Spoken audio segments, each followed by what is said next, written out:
बिस्मिल्लाहिर्रहमानिर्रहीम। अस्सलाम वालेकुम स्टूडेंट्स। क्वेश्चन नंबर 8 है बेटा, exercise 2.8 sets function and group of HSSC 1 mathematics. तो बेटा इसमें क्वेश्चन नंबर 8 में ये कह रहा है कि determine whether P of S under the given operation this asterisk means that asterisk. अब स्टैरिक किसके लिहाज से एडिशन है, सब्ट्रैक्शन इसको कह रहा है, डिवीजन कह रहा है, कंपोजिशन कह रहा है, यूनियन कह रहा है, इंटरसेक्शन कह रहा है। ये आगे बताएगा कि ये सिंबल का मतलब क्या है। Where this symbol stands for intersection is a semi group. ये चेक करना है हमने कि ये इंटरसेक्शन ऑफ सबसेट्स हैं, ठीक है। इंटरसेक्शन ऑफ सबसेट है किसका, किसी भी पावर सेट है एस का कोई भी, ठीक है। अब मैं इससे ना पहले एक एग्जांपल देकर आपको बात समझाऊंगा कि असल में कहना क्या चाह रहा है। Is a semi group a monoid और अ नाइदर, यानी कहता है पहले चेक करो जी ये सेमी ग्रुप है या नहीं, फिर ये चेक करें कि मोनाइड है या नहीं। सेमी मीन्स कि कुल्लयर प्रॉपर्टी इसमें होल्ड करती है और एसोसिएटिविटी यानी कि ये दोनों होल्ड करती हैं या नहीं। अगर नहीं करती हैं तो सेमी ग्रुप नहीं है, और अगर आइडेंटिटी भी एग्जिस्ट कर जाती है और वो दोनों भी कर जाती हैं तो मीन दैट मोनाइड होगा और नाइदर या नहीं होगा। If it is a monoid, अगर मोनाइड है स्पेसिफाई इट्स आइडेंटिटी, तो आइडेंटिटी बतानी होगी, ठीक है। तो इस क्वेश्चन को जर्नलाइज वे से करना है, लेकिन उससे पहले आप अभी एक पर्टिकुलर एग्जांपल लेकर मैं बात समझाता हूँ। फॉर एग्जांपल बेटा मैं एस एक सेट ले लेता हूँ, कोई भी है 1 2 3 4, ठीक है, और मैं P ऑफ S इसके यानी कि पावर सेट बनाता हूँ। For example first is empty and the second one is singleton 1 and 2 and 3 and 4 and also 1 2 and 1 3 and following 1 4, also 2 3 2 4 and 1 2 3 1 2 4, also 2 3 4 and 1 3 4, और इसके बाद 1 2 3 4 5 6 7 8 9 10 11 12 13 14 एंड 2 3 4 भी हो गया है, 1 2 4 भी आप तो समझ, एक और एलिमेंट आ जाएगा 1 2 3 4, ओके। तो ऐसे आपके पास इसमें ना एलिमेंट्स आ रहे हैं टोटल। फॉर एग्जांपल कह लें कि 16 होंगे, तो कोई भी दो सेट इसके सब सेट ले लेना, यानी कि एक ए ले लें आप 1 2, क्लियर, और एक बी ले लें आप 1 3, सही है। अब ये चेक करें कि ए भी सब सेट है P ऑफ S का और बी भी क्या है, सब सेट है P ऑफ S का, ठीक है। अब वो जो बात करना चाह रहा है कहता है वो P of S under this where this stand for intersection is a semi group. अब हमने ये चेक करना है कि इसके जो सब सेट हैं मीन्स दैट A और B, क्या आप कोई भी इसमें से दो सब सेट उठाएं, फॉर एग्जांपल जैसे हमने A B उठाया है, इनको इंटरसेक्शन करें तो आंसर आता है 1। क्या 1 बिलोंग करता है P ऑफ S से, क्या 1 सब सेट है P ऑफ S का? तो ये बात दुरुस्त है बेटा, क्योंकि आप इन 16 में से कोई भी दो उठा लें, 16 में से कोई सी भी दो उठाएं और इंटरसेक्शन लें तो जो सेट आएगा वो वापस इन्हीं में से कोई होगा, तो means that P of S closed है, ठीक हो गया। अगली बात को लेकर चलते हैं बेटा कि एसोसिएटिविटी होल्ड करेगी, तो वो भी पार्टिकुलर एग्जांपल ले लेते हैं। एक A B लिया है और C एक और सेट ले लेते हैं। For example 1 2 3, A intersection B intersection C। अगर इसको चेक करें तो A इंटरसेक्शन B लें तो आता है 1, इसका इंटरसेक्शन 1 2 3 यानी कि C से लें तो फिर भी आंसर क्या आता है 1। Similarly A intersection B intersection C, अब इस पे आप एसोसिएटिविटी लगा दें, एसोसिएटिविटी प्रॉपर्टी चेक कर रहे हैं, ठीक है। तो B इंटरसेक्शन C चेक करें कि A जो है वो 1 2 है, B इंटरसेक्शन C जो है B 1 3 है और C 1 2 3 है, तो ये आ जाएगा 1 3 और इन दोनों की इंटरसेक्शन में आ जाएगा बेटा 1, तो means that left hand side equal है किसके, राइट हैंड साइड के। सो एसोसिएटिविटी भी होल्ड करती है और क्लोजर भी होल्ड करती है, ठीक है। तीसरी प्रॉपर्टी आइडेंटिटी है। आइडेंटिटी ऐसा होता है बेटा कि इन 16 में से कोई भी सेट एक उठाएं और उसको इंटरसेक्शन, यानी कि this basically stand for intersection of a subset of a P of S. तो इंटरसेक्शन लें उस किसी भी एक सेट की किसी एक स्पेसिफिक सेट के साथ, तो आंसर वही सेट वापस आए, वो कोई एक ऐसा होगा। फॉर एग्जांपल मैं ए ले लेता हूँ, मतलब 1 2 ही।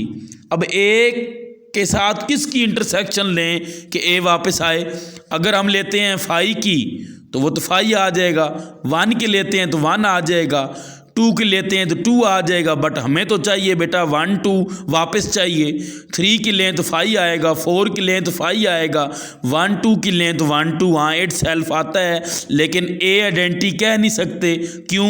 क्योंकि 1 4 के साथ अगर वो चीज़ लें ए का तो वो तो इंटरसेक्शन 1 आएगा, 1 4 नहीं आएगा। तो ए तो इट सेल्फ आइडेंटिटी नहीं हो सकती। ये सिर्फ ए की बात होल्ड कर रही है कि ए को इट सेल्फ ए के साथ इंटरसेक्शन करें तो ए आता है, लेकिन ऐसा नहीं। कोई भी एलिमेंट उठाएं, कोई ऐसा एक होना चाहिए जिसके साथ इंटरसेक्शन लें तो आंसर वही वाला सेट वापस आए। तो मेरे ख्याल में बेटा वो एक सेट कंप्लीट सेट एस है, ठीक है। अब एस के साथ आप इंटरसेक्शन ले लें तो ए आएगा, एस की इंटरसेक्शन ए के साथ लें ए आएगा, किसी और सेट की भी एस के साथ लें इंटरसेक्शन तो वही सेट वापस आ जाएगा। तो मीन्स दैट कि इसकी आइडेंटिटी क्या होगी, एस इट सेल्फ होगी। तो पी ऑफ एस की आइडेंटिटी एस होगी। मीन्स दैट कि हमने एग्जाम्पल से ये बात समझ ली है कि ये मोनाइड होगा और आइडेंटिटी एस होगी। यही बात बेटा पार्टिकुलरली नहीं करनी है, जर्नल वे में चलकर इस बात को एक्सप्लेन करना है। तो अभी हमने एग्जाम्पल के तौर पे तो कर लिया, अब हम जर्नली आ जाते हैं। जर्नली क्या है कि आपके पास टू शो ये करना है कि ये मोनाइड है या नहीं, तो पहले आए कुलैयर पे, ठीक है। एग्जाम्पल मैंने पहले आपको समझा दी हैं। तो बेटा कुलैयर प्रॉपर्टी है पहली। कुलैयर प्रॉपर्टी में आप लेट कर लें कि ए और बी बिलोंग करते हैं, ये दो एज एलिमेंट बिहेव कर रहे हैं, किस में, पी ऑफ एस में, such that A intersection B भी बिलोंग करेगा पी ऑफ एस में, अंडरस्टूड है। रीज़न दें बेटा, बिकॉज ए बिलोंग करता है पी ऑफ एस में, बी भी बिलोंग करता है पी ऑफ एस में।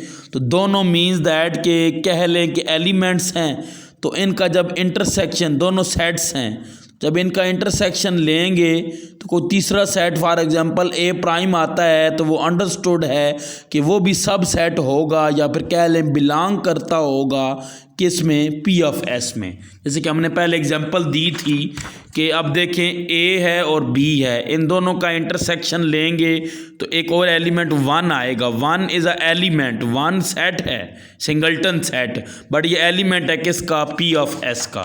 तो दैट इज़ वाई के हम ये बात इसमें कह सकते हैं, ठीक हो गया। तो अब बात ये करते हैं कि ए इंटरसेक्शन बी जो है वो ए प्राइम बिलोंग्स टू क्या है, पी ऑफ एस। जैसे कि यहाँ पर भी हमने कहा था कि ए बिलोंग करता है पी ऑफ एस में, बी बिलोंग करता है पी ऑफ एस में। तो इसी तरह फिर ए इंटरसेक्शन बी भी जो है वो क्या है, पी ऑफ एस का एलिमेंट ही होगा, बिकॉज ये पूरा set as a element behave कर रहा है, ठीक है। तो मीन्स दैट कि इंटरसेक्शन तो होल्ड करेगी, सो क्लोजर प्रॉपर्टी होल्ड करती है, ठीक है। अच्छा, उसके बाद बेटा यहाँ लिखते हैं this implies that P of S is closed है under this operation of intersection of subsets. Now associative property, अब एसोसिएटिव प्रॉपर्टी भी अंडरस्टूड है, एग्जांपल दी है, होल्ड करती है। तो आप लेट कर लें कि for all A B C belongs to P of S. अब हमने तो पार्टिकुलरली एस वो लिया था ना 1 2 3 4, यानी कि एक ख़ास कार्डिनलिटी आर्डर का लिया था। ज़रूरी नहीं है कि फाइनाइट ही हो, मीन्स दैट 100 एलिमेंट्स भी हो सकते हैं और इनफाइनाइट एलिमेंट भी हो सकते हैं, और इसमें भी ये बात एग्जिस्ट करवा सकते हैं हम। ठीक है, उसने कहीं ये नहीं लिखा कि सेट फाइनाइट होना चाहिए, सेट इनफाइनाइट होना चाहिए, मतलब आर्डर एग्जिस्ट करना चाहिए या आर्डर नहीं एग्जिस्ट करना चाहिए, ये बात उसने नहीं की है। ठीक है बेटा, तो मीन्स दैट कि अब एस का पता नहीं है, सो पी ऑफ एस कैसे फाइंड कर सकते हैं। हमने जर्नल 4 एलिमेंट्स का लेके पी ऑफ एस में 16 एलिमेंट्स रख कर उसकी बात की थी, तो उसमें भी ये बात ट्रू थी और जर्नली भी ट्रू होगी कि सच दैट कि A intersection B intersection C equal होगा A intersection B intersection C के, ये बात इक्वल होगी। सो यहाँ आप कह सकते हैं कि P of S is semi group, यहाँ तक ये कह दिया सेमी ग्रुप है under the given binary operation static. Counter example बेटा वहाँ देते हैं जहाँ हमें शक हो, यहाँ हमें शक नहीं है कि ये होगा या नहीं होगा। हम एग्जांपल्स कोई भी ज़हन में आए अगर आपके, तो आप टेक्स्ट कर सकते हैं कि भाई इसमें होल्ड नहीं करेगा एसोसिएटिविटी, तो फिर उस पर बात कर लेंगे। ठीक है, और ऐसे ही अगर बात करते हैं एग्जिस्टेंस ऑफ आइडेंटिटी एलिमेंट पे, एग्जिस्टेंस ऑफ आइडेंटिटी एलिमेंट, तो अब मैंने बात एग्जांपल से भी समझाई थी और यहाँ से भी अंडरस्टूड है कि let for all A belongs to P of S then there exist S belongs to, S भी मौजूद होगा पी ऑफ एस में, सच दैट ए का इंटरसेक्शन एस से लें या एस का इंटरसेक्शन ए से लें, आंसर आपके पास ए ही आएगा। सो दिस मीन्स दैट के यहाँ पर आप ले कह सकते हैं कि P of S is, this implies that P of S is monoid under the given binary operation. ठीक हो गया, तो ये हमारे पास चीज़ होल्ड करेगी। तो उसने यही कहा था कि मोनाइड है या नहीं, तो yes it is a monoid, yes it forms a monoid, ये मोनाइड बना दिया है इस बाइनरी ऑपरेशन ने इस सेट को, and S is identity element, S is identity, तो ये प्रॉपर आंसर इसका हम इसमें दे देंगे। ठीक है, तो ये बेटा आपके पास है क्वेश्चन नंबर कह लें कि 8। अच्छा, अब बात करते हैं क्वेश्चन नंबर 10 की। वेरी सिंपल क्वेश्चन नंबर 10 जो है वो आपके पास बिलोंग करता है बेटा मैट्रिसेस से, और मैट्रिसेस की जो एंट्रीज़ हैं ना वो कहता है रियल हैं, कि prove that all 2x2 non singular, non singular ऐसा मैट्रिक्स होता है, for example 2x2 means that कि जिसमें 2 रोज़ हैं और 2 कॉलम्स हैं। ठीक है, और 2x2 ये हो गया, और नॉन सिंगुलर का मतलब है कि इसका determinant is not equal to 0 होगा, नॉन ज़ीरो। और ये बात पहले तय कर लेते हैं कि जिस मैट्रिक्स का डिटर्मिनेंट नॉन ज़ीरो होता है वो नॉन सिंगुलर होता है, और नॉन सिंगुलर मैट्रिक्स ऐसा मैट्रिक्स होता है बेटा जिसका इन्वर्स एग्जिस्ट लाजमी करता है, ए इन्वर्स एग्जिस्ट करता है, क्योंकि स्क्वायर भी है और नॉन सिंगुलर है, तो ज़ाहिर बात है इन्वर्स भी एग्जिस्ट करता है। ठीक है, तो ऑल 2x2 कोई भी 2x2 का मैट्रिक्स लें, बट हो क्या कंडीशन हो कि उसका डिटर्मिनेंट क्या हो, नॉन ज़ीरो हो, और मतलब नॉन सिंगुलर वो खुद हो ओवर द रियल फील्ड, उसकी जो एंट्रीज हों बेटा चारों वो क्या हों, रियल हों। Form a non abelian group, non abelian group वो ग्रुप होता है बेटा जो क्लियर होल्ड करता है, एसोसिएटिविटी होल्ड करता है, जो आइडेंटिटी होल्ड करता है, इन्वर्स होल्ड करता है, बट कम्यूटेटिविटी होल्ड नहीं करता है। तो ऐसे ग्रुप को क्या बोलते हैं, नॉन अबिलियन ग्रुप। ठीक है, तो हमने ये चेक करना है, और बाइनरी ऑपरेशन क्या दिया हुआ है, अंडर आ मल्टीप्लिकेशन। ये वो आम मल्टीप्लिकेशन नहीं है बेटा, ये यूजुअल मल्टीप्लिकेशन ऑफ मैट्रिसेस है। जैसे कि मैट्रिक्स जिस ऑर्डर के तहत मल्टीप्लाई होते हैं, जिस सीक्वेंस के तहत मल्टीप्लाई होते हैं, ये वो वाली मल्टीप्लिकेशन है। क्लियर होगी बात। तो अब क्वेश्चन दोबारा पढ़ते हैं कि वो वाले तमाम मैट्रिसेस 2x2 जो कि नॉन सिंगुलर हो, जिसका इन्वर्स जिसका डिटर्मिनेंट नॉन ज़ीरो हो, वो रियल एंट्रीज हों उसकी, वो नॉन अबिलियन ग्रुप बनाएंगे। ठीक है, तो आप ऐसा करें ना, सॉल्व करने से पहले, प्रूफ करने से पहले एक कह लें कि let G is a set, G एक सेट है बेटा एक्स या A, such that A is equal to A B C D, and उसका जो डिटर्मिनेंट है means that A determinant is non-zero and A B C D belongs to R, ये होगा। ठीक है, तो ये बात लाजमी लिखनी है साथ के, ये ऐसा सेट है कि जिसमें एलिमेंट्स 2x2 के हैं, मैट्रिसेस हैं, और उसका डिटर्मिनेंट जो है वो क्या है, नॉन ज़ीरो है and A B C D belongs to R है। तो बेटा पहली प्रॉपर्टी कुलयर प्रॉपर्टी है। आप कोई सेट लेकर भी कोई मैट्रिक्स लेकर भी चेक कर सकते हैं, अदरवाइज लेट कर लें कि for all A B belongs to, A भी 2x2 है और बी भी 2x2 है, belongs to set G such that A को बी से मल्टीप्लाई करें, ज़ाहिर बात है 2x2 को ए बी से मल्टीप्लाई करेंगे और नॉन ज़ीरो दोनों के डिटर्मिनेंट्स हैं कि सच दैट ए का डिटर्मिनेंट भी नॉन ज़ीरो है और बी का भी नॉन ज़ीरो है, तो मल्टीप्लाई होने से जो आगे आपके पास नंबर आएगा सी, उसका भी वो भी आर्डर भी 2x2 होगा, डिटर्मिनेंट भी क्या होगा, नॉन ज़ीरो होगा। सो दैट इज़ वाई के कुलयर प्रॉपर्टी होल्ड करती है, ये एलिमेंट भी किस में जाएगा, जी में जाएगा। ठीक है, सी भी, कोई भी जनरल एग्जाम, कोई पार्टिकुलर एग्जाम्पल लेकर भी आप बात कर सकते हैं। तो यहाँ कह सकते हैं कि जी इज़ क्लोज्ड, यहाँ बेटा ये बात कर सकते हैं जी इज़ क्लोज्ड अंडर मल्टीप्लिकेशन। ठीक है, नेक्स्ट आ जाते हैं एसोसिएटिविटी। अब एसोसिएटिविटी को चेक करने के लिए क्या करेंगे, एसोसिएटिविटी को लेट कर लें कि for all A B C belongs to G. ठीक है, ए भी 2x2, बी भी 2x2, सी भी 2x2 सच दैट, ये बात लाजमी होल्ड करेगी A into B C equal है A B into C, because N cross N के general matrices N cross N जिसका आर्डर होता है उसमें एसोसिएटिविटी होल्ड करती है, सो 2x2 में भी होल्ड करेगी। ठीक है, अंडरस्टूड है। सो जी होल्ड्स एसोसिएटिविटी, जी होल्ड कर जाएगा एसोसिएटिविटी अंडर मल्टीप्लिकेशन। ठीक हो गया यहाँ तक। अच्छा, तीसरी बात बेटा हम करते हैं आइडेंटिटी एलिमेंट। ठीक है, आइडेंटिटी क्या होगी और मल्टीप्लिकेटिव आइडेंटिटी क्या होगी। ठीक है, let for all A belongs to G then there exist I, और आई क्या है बेटा 2x2 का वेल नोन है 1001 which is also belongs to G. क्यों जी को बिलोंग करता है, क्योंकि चारों एंट्रीज भी रियल हैं और आई का डिटर्मिनेंट भी आप चेक कर लें नॉन ज़ीरो आता है, मीन्स दैट 1 आ रहा है, नॉन ज़ीरो है, सो दैट इज़ वाई जी में बिलोंग करता है। सच दैट आई को आप ए से मल्टीप्लाई करें या ए को आप आई से करें, आंसर ए ही आएगा। तो दैट इज़ वाई आप कह दें कि I is an identity element. तो आई बी होल्ड, यानी कि आई भी इसके पास एग्जिस्ट करती है जी के पास, इस सेट के पास, आइडेंटिटी एलिमेंट। अब आ जाते हैं इन्वर्स पे। तो इन्वर्स की बड़ी सॉलिड रिजल्ट है बेटा, इस स्टेटमेंट में छुपा हुआ है, या फिर कह लें इस सेट के डेफिनेशन में है कि डिटर्मिनेंट नॉन ज़ीरो है, नॉन सिंगुलर मैट्रिक्स है। ठीक है, तो let for all A belongs to G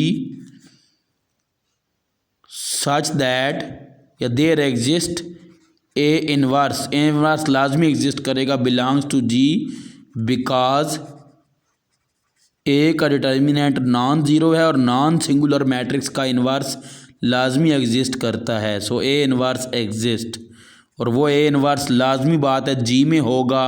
क्यों, क्योंकि बेटा आप चेक भी कर सकते हैं कि A is equal to A B C D है, तो adjoint of A over determinant of A जब आप फाइंड आउट करेंगे तो वो ए इन्वर्स है, और ए इन्वर्स के जो चारों एंट्रीज होंगी वो रियल होंगी, और ए इन्वर्स का इट सेल्फ अपना भी डिटर्मिनेंट क्या होगा, नॉन ज़ीरो होगा, मीन्स दैट वो जी में एग्जिस्ट करता होगा।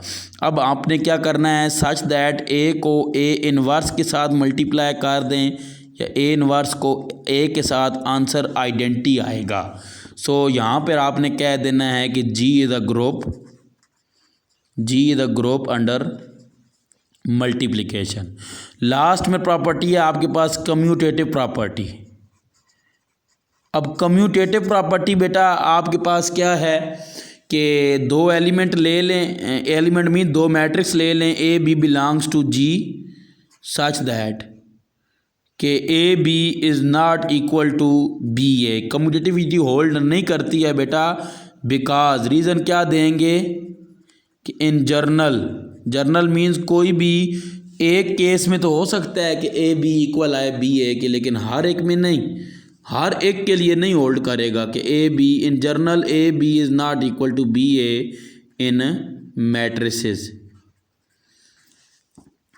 सो जी इज़ नॉन एबिलियन। अब कम्यूटेटिविटी नहीं होल्ड की है बेटा, तो G is non abelian group under multiplication. तो ये बेटा आपका लास्ट क्वेश्चन है, क्वेश्चन नंबर 10 एक्सरसाइज 2.8 का। जज़ाकल्लाह, खुदा हाफिज़।